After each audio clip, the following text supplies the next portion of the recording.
అత్తయ్య ఫోన్ చేసి ఊరికి రమ్మని చెప్పారు. సరే అని నేనన్నాను. కానీ బావ వద్దు అని మొండికేశాడు. ప్లీజ్ బావా! ఇప్పటి వరకు మనమిద్దరం కలిసి ఎప్పుడూ ఇంట్లో ఉండలేదు. ఇన్నాళ్ళకైనా మనం వెళ్ళి ఉంటే మామయ్య గారు చాలా సంతోషిస్తారు అని ఎంత చెప్పినా వినలేదు. ఎందుకో నాకు వెళ్ళాలనే కోరిక బలంగా ఉండేసరికి కొంచెం బెట్టు చేశాను. నన్ను పంపక తప్పలేదు బావకి. చిన్నా వచ్చి మరీ తీసుకెళ్ళాడు. ఏంటి వదినా అంతా హ్యాపీనా? అని అడిగాడు. అంటే నీకు మీ అన్నయ్య గురించి తెలుసా? అని అడిగాను. తెలుసు వదినా. అన్నయ్య ప్రతీదీ నాతో షేర్ చేసేవాడు. అయితే నేను సూసైడ్ ట్రై చేశానని కూడా నువ్వే చెప్పావా? అని అడిగాను. లేదు వదినా. ఇలాంటివి చెప్పి పెళ్ళికి ఒప్పిస్తానా? అని అన్నాడు. అది కూడా నిజమేలే. మీ అన్నయ్య చెప్పి ఉంటాడు వదినా. కానీ అత్తయ్యని చూడటానికి వచ్చినప్పుడు మాత్రం అన్నయ్యలో చాలా మార్పు కనపడింది. బహుశా అప్పుడే ఏదో తెలిసి ఉండాలి అని అన్నాడు. ఇద్దరం కబుర్లు చెప్పుకుంటూ ఇల్లు చేరుకున్నాం. నన్ను చూడగానే అత్తయ్య, మామయ్య ఎంతగానో సంతోషించారు. చూస్తూ చూస్తూ వారం రోజులు ఇట్టే గడిచిపోయాయి. ఒకసారి అమ్మ వాళ్ళింటికి వెళ్ళి అమ్మని పలకరించేసి వచ్చేశాను.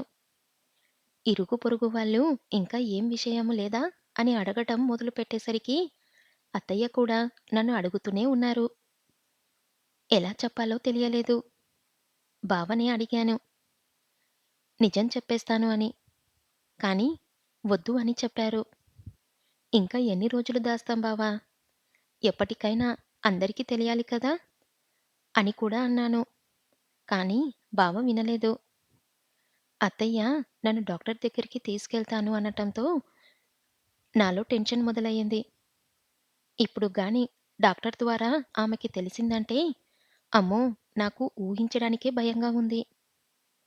పిల్లలు కారు అని తెలిసిందంటే ఖచ్చితంగా బావకి ఇంకో పెళ్లి చేసేస్తారు. బావని వదులుకోవాలా అనే ఆలోచనే నన్ను ప్రశాంతంగా ఉండనివ్వటం లేదు. అత్తయ్యతో ఇదివరకటిలా ఉండలేకపోతున్నాను. ఆవిడని చూడాలంటేనే చాలా ఇబ్బందిగా ఉంది. నేను బావ దగ్గరికి వెళ్ళిపోతాను అని అడిగితే, ఎందుకమ్మా ఇక్కడే ఉండు. వాడు కూడా వచ్చి ఉంటాడులే అని అంటుంది. బావనేమో నేను రాను అని భీష్మించుకొని కూర్చున్నాడు. వస్తే ఏమవుతుందో బావకి తెలుసు. బహుశా అందుకే నన్ను కూడా వెళ్ళొద్దు అని చెప్పాడు. ఇదంతా కాని పని. రేపుదయమే అత్తయ్యకి అసలు విషయం చెప్తాను అని డిసైడ్ అయ్యాను. మరుసటి రోజు అత్తయ్య వచ్చి, వందన నువ్వు అర్జెంటుగా బయలుదేరమ్మా అని అడిగింది. ఏమైందత్తయ్యా? ఎక్కడికి? అని అడిగాను. ఉదయ్ దగ్గరికి అన్నది. ఏమైందత్తయ్య ఆయనకి? అని కంగారుగా అడిగాను. పిచ్చిదాన్ని. అనవసరంగా నువ్వు వెళ్తానంటే ఆపావు. వెళ్ళనిచ్చినా బావుండేది అని తిట్టుకోవడం మొదలుపెట్టింది. ఏమైందత్తయ్యా? చెప్పండి అని అన్నాను. వాడికి కడుపు నొప్పంట. హాస్పిటల్‌లో ఉన్నాడు. చిన్నాని తీసుకొని బయలుదేరు అని అన్నది. సరే అని బావకి ఫోన్ చేశాను. ఎంతకీ ఫోన్ తీయటం లేదు. గబగబా తినేసి నేను, చిన్న బయలుదేరాము. ఇల్లు చేరేసరికి సాయంత్రం అయింది. నేను వెళ్ళేసరికి ఇంటికి లాక్ వేసి ఉంది. నా దగ్గర ఉన్న కీతో డోర్ ఓపెన్ చేసి లోపలికి వెళ్ళి, ఏ హాస్పిటల్‌లో తెలియకుండా ఎక్కడికని వెళ్ళేది చిన్నా అని అడిగాను. నేను వాష్‌రూమ్‌కి వెళ్ళి వచ్చేసరికి బావ వచ్చాడు. బానే ఉన్నాడుగా? ఏమిటిలా చెప్పాడు? అని అనుకుంటూ బావా అని పిలిచాను. హాయ్ వందన అని నా వైపు తిరిగి, ఎలా ఉంది బావా అని అడిగాను. నువ్వొచ్చేశావుగా బానే ఉంటుంది అని అన్నాడు నన్ను హగ్ చేసుకుంటూ. ఏమైంది బావా మీకు అని అడిగాను. నాకేమైంది అని ప్రశ్నించాడు. అదేంటి బావా మీకు స్టమక్ అప్సెట్ అయింది హాస్పిటల్‌లో ఉన్నావని చెప్పింది అత్తయ్య అని అన్నాను. ఓహ్! అదా! నిన్ను రమ్మంటే రావటం లేదు అని అలా నేనే చెప్పాను. ఏంటి బావా! అబద్ధం చెప్పావా? అత్తయ్య ఎంత బాధపడుతున్నారో తెలుసా? అని అన్నాను. నాకైతే అంటూ ఆపేశాను. నాకైతే ఏంటి? అని అడిగాడు. పో బావా! అని అన్నాను. ఐ లవ్ యూ వందు అంటూ నన్ను హగ్ చేసుకున్నాడు. చాల్లే ఇంకా చిన్నా ఉన్నాడు. దూరం జరగండి అని అన్నాను. వాడు టైర్డ్ అయ్యాడులే గాని నిన్ను చూసి ఎన్ని రోజులవుతుందో. కాసేపు నాతోనే ఉండు అని నన్ను మంచం మీదకి తీసుకెళ్ళాడు. ఒక వారం రోజుల తర్వాత అత్తయ్య వచ్చారు మా దగ్గరికి. మీ ఇద్దరిని నేనే స్వయంగా హాస్పిటల్‌కి తీసుకెళ్తాను అని అన్నారు. ఒక వారం రోజులు అత్తయ్యని బిజీగా ఉన్నాను అని ప్రతిరోజు తప్పించుకు తిరుగుతున్నాడు. ఇంక నా వల్ల కాదు అని అత్తయ్యకి నిజం చెప్పాలి అని డిసైడ్ అయ్యాను. అత్తయ్య, నాకు పిల్లలు పుట్టే అవకాశం చాలా తక్కువే అని చెప్పాను. అత్తయ్యకి నిజం దాచిపెట్టానని చాలా కోపమొచ్చింది. క్షమించమని వేడుకున్నాను. ఆవిడ బాధతో ఊరెళ్ళిపోయారు. బావకి కూడా కోపం వచ్చింది నా పైన. నేను హ్యాండిల్ చేసేవాణ్ణి కదురా! అని అన్నారు. అమ్మ ఫోన్ చేసి అత్తయ్య అమ్మతో గొడవ పడ్డారు అని చెప్పారు. ఎవరికీ మనశ్శాంతిగా లేకుండా చేశాను అని నాలో నేను చాలా బాధపడ్డాను. అత్తయ్య ఫోన్ చేసి ఇంకో పెళ్లి చేసుకోమని సలహా ఇచ్చింది బావకి. సరే అమ్మా! అని బావ ఫోన్ పెట్టేశాడు. నేను ఎదురు చెప్పలేకపోయాను. ఎలాంటి వారైనా వంశావృద్ధి కావాలని కోరుకుంటారు కదా! అందులో తప్పు లేదు అనిపించింది. అత్తయ్య ఇంటికి రమ్మని పిలిచినా బావ ఊరెళ్ళటం లేదు. బావ ఎందుకిలా చేస్తున్నాడో అర్థం కాలేదు. మామయ్యతో మా ఇద్దరిని ఊరికి రప్పించారు అత్తయ్య. ఈసారి అత్తయ్య నాతో మాట్లాడలేదు. మామయ్య గారు ఎప్పటిలానే మామూలుగా మాట్లాడారు. బావకి 2, 3 ఫోటోలు చూపించింది. రోజూ అత్తయ్యకి, బావకి పెళ్లి విషయంపై గొడవ పడుతూనే ఉన్నారు. సరే అమ్మా! మా పెళ్లి రోజు వస్తుంది. అది జరిగినాక నేను అమ్మాయిని చూస్తాను అని చెప్పాడు. ఇలాంటి సమయంలో ఊటీ ఏంటి బావా! అని అన్నాను. ప్లీజ్ వందన, నేను చెప్పినట్టుగా వింటావా? అని రిక్వెస్ట్ చేశారు. ఇద్దరం కలిసి ఊటికి వెళ్ళాం. అక్కడ ఒక 3 రోజులు ఉండి సరదాగా గడిపి వస్తున్నాము. సడెన్‌గా నేను స్పృహ కోల్పోయాను. నేను కళ్ళు తెరిచి చూసేసరికి హాస్పిటల్‌లో ఉన్నాను. నాకేం జరిగిందో అర్థం కావటం లేదు. నా ముందు మా చిన్న అన్నయ్య మాత్రమే ఉన్నారు. "ఏమైందన్నయ్య?" అని అడిగాను. "మీ కార్‌కి యాక్సిడెంట్ అయింది" అని అన్నారు. "మరి బావకి ఎలా ఉంది?" అని అడిగాను. "ఐసీయూలో ఉన్నారు" అని చెప్పింది. "బావ ప్రాణానికి ఎలాంటి ప్రమాదం లేదు కదా?" అని అడిగాను. అన్నయ్య నన్ను బావ దగ్గరికి తీసుకెళ్ళాడు. బావ నిద్రపోతున్నాడు. "ఎలా ఉందన్నయ్య బావకి?" డాక్టర్ ఏమన్నారు? అని అడిగాను. కొంచెం ఛాతీకి, నడుముకి దెబ్బలు తగిలాయి అని అన్నాడు. ఇప్పుడే ఇంజెక్షన్ ఇచ్చారు. అందుకే నిద్రపోతున్నాడు అని చెప్పాడు. బావ లేచాక బావతో మాట్లాడి ఎలా ఉందో కనుక్కున్నాను. అత్తయ్య వాళ్ళు అందరూ వచ్చారు. డాక్టర్ గారు పిలిచారు అనటంతో అత్తయ్య, మామయ్య వెళ్లారు డాక్టర్ దగ్గరికి. ఏమన్నారు అని అడిగితే ఏం మాట్లాడటం లేదు. అన్నయ్యని అడిగాను. ఏమైంది అని. ఏమీ లేదు. రేపు డిశ్చార్జ్ చేస్తామని చెప్పారు అని అన్నాడు. మరి ఎందుకు అత్తయ్య అంత బాధపడుతున్నారు అని అడిగాను. ఏమీ లేదు. బావకి యాక్సిడెంట్ అయిందని బాధపడుతున్నారు అని చెప్పాడు చిన్నన్నయ్య.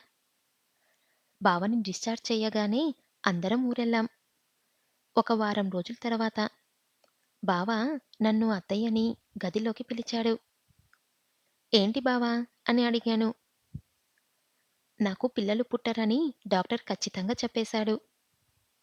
అందుకని వందనకి మళ్ళీ పెళ్లి చేద్దాం అనుకుంటున్నాను అని అన్నారు. నాకు మళ్ళీ పెళ్ళా? ఏంటి బావ మీరు అనేది? నేనెవర్ని చేసుకోను బావ అని అన్నాను. ఇప్పుడు దానికి పెళ్లి ఎందుకురా అని అన్నారత్తయ్య. అదేంటమ్మా! వందనకి పిల్లలయ్యే ఛాన్సు తక్కువుందనేగా అన్నారు డాక్టరు. ఖచ్చితంగా పుట్టరు అని అనలేదుగా! ఆమె నాతో ఉంటే ఇంక పిల్లలవ్వరు కదా! అలాంటప్పుడు నాతో ఉండటమెందుకు? పెళ్లి చేసి పంపించేద్దాము అని అన్నాడు బావ.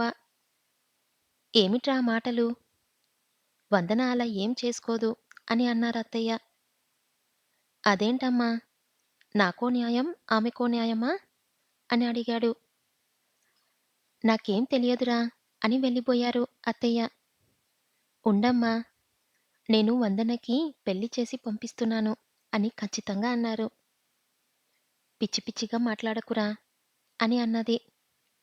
సీరియస్‌గా చెప్తున్నాను అని అన్నారు. కావాలంటే ఒక పిల్లానో, పిల్లాడినో పెంచుకుంటే సరిపోతుంది అని ఖచ్చితంగా చెప్పి వెళ్ళిపోయారు. ఏంటి బావ ఇదంతా అని అన్నాను.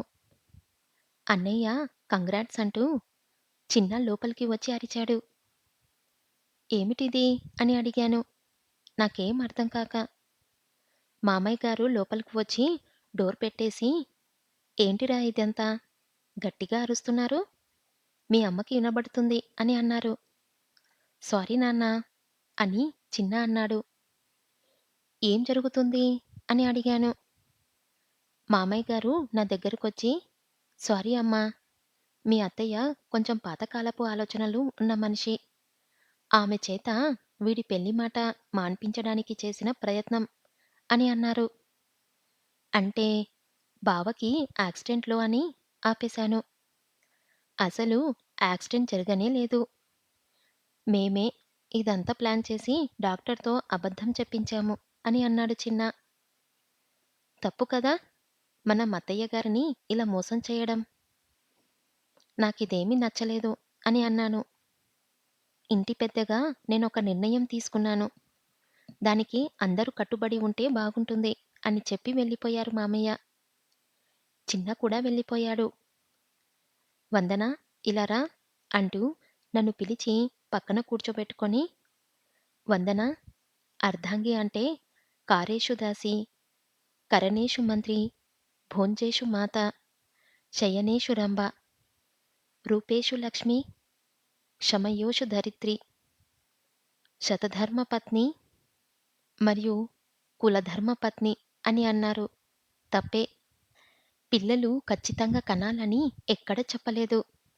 మరి అలాంటప్పుడు ఎందుకు పిల్లలు కాలేదు అని ఇంకో పెళ్లి చేసుకోవడం? అది చాలా పెద్ద తప్పు. నా దృష్టిలో అది పాపం కూడా. చూశావుగా! అమ్మ నాకు పిల్లలు కారు అనగానే నిన్ను పంపించేయడానికి ఒప్పుకోలేదు. పిల్లలవ్వడం, అవ్వకపోవడం మన చేతిలో ఏముంది? రాసిపెట్టి ఉంటే అవుతారు. లేదంటే లేదు. నాకు మాత్రం నువ్వంటే చాలా ఇష్టం. అందుకే నాన్నతో కలిసి ఇదంతా ప్లాన్ చేయాల్సి వచ్చింది. ప్లీజ్ వందన, నన్ను వదిలెయ్యకే అని అడిగారు. అదేంటి? మాట నువ్వు అంతలా అడగాలా? నాకు నువ్వంటే ఎంత ప్రాణమో నీకు తెలుసుగా? అన్నీ తెలుసు. అస్సలు నువ్వు ఈ రోజు చనిపోవడానికి ట్రై చెయ్యకపోయి ఉంటే, నీకు గర్భాశయంలో ఎలాంటి ప్రాబ్లమ్ ఉండేది కాదు. నా వల్లే నీకు హెల్త్ ఇష్యూస్ కూడా వచ్చాయి. ఐయామ్ సారీ వందన అంటూ నా కళ్ళల్లోకి చూశాడు. ప్లీజ్ బావ, తప్పు నాదే. నాకు నీపై ఇష్టం ఉన్నప్పుడే నీకు చెప్పాల్సిందే. అప్పుడు నువ్వు కూడా ఆలోచించేవాడివి బావా. ప్రేమ ఉన్నప్పుడు దాచుకోకూడదు అని తెలుసుకున్నాను. నువ్వు నాతో పెళ్ళికి రెడీ అయ్యావు అని తెలిసినప్పుడు నాకు నీ మీద చాలా కోపమొచ్చింది. బావ మనసులో నేను లేనప్పుడు ఎందుకీ పెళ్లి అని చాలా బాధపడ్డాను. ఇప్పుడు అవన్నీ ఎందుకు వందనా, వదిలేయ్ అని బావ అన్నాడు. కానీ ఈ రోజు మనమింత సంతోషంగా ఉన్నామంటే దానికి కారణం మన పెళ్ళినే. అవును వందనా, పెళ్ళిళ్ళు స్వర్గంలో నిర్మయింపబడతాయి. అనడానికి మన పెళ్ళినే ఒక ఉదాహరణ. నాకు నువ్వు, నీకు నేను. మనం ఒక పాపని పెంచుకుందాం. అది నీకు ఇష్టమైతేనే. సరేనా? అని అన్నారు. మీ ఇష్టం బావ అని అన్నాను. మేము కొన్నాళ్ళు ఎంజాయ్ చేశాక ఒక పాపని ఎంచుకున్నాం. చాలా సంతోషంగా ఉన్నాం.